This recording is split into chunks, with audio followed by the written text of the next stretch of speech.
શ્રી સદગુરુ પ્રવચન પ્રસાદ 2477 પ્રવચન 53માંથી પર્યાય દ્રષ્ટિનો નાશ.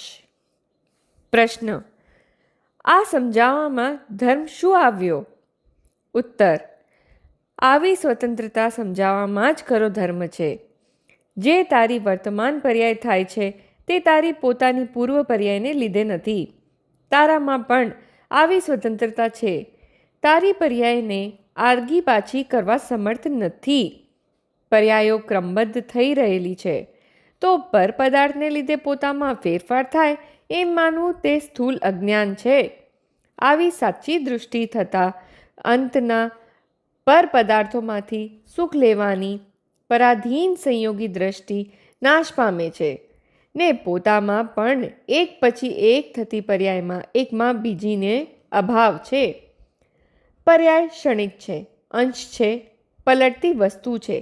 ઘણીમાં શુભ અને ઘણીમાં અશુભ એમ પલટતી પર્યાયનો મોહ નાશ પામે છે.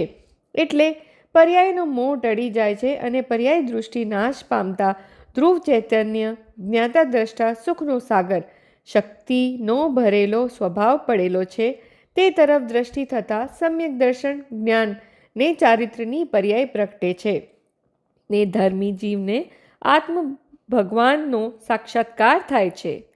આવી રીતે સંયોગી દ્રષ્ટિ તથા પર્યાય દ્રષ્ટિ નાશ કરવી ને વસ્તુ દ્રષ્ટિ સ્વભાવ દ્રષ્ટિ કરવી તે ધર્મને શાંતિનું કારણ છે.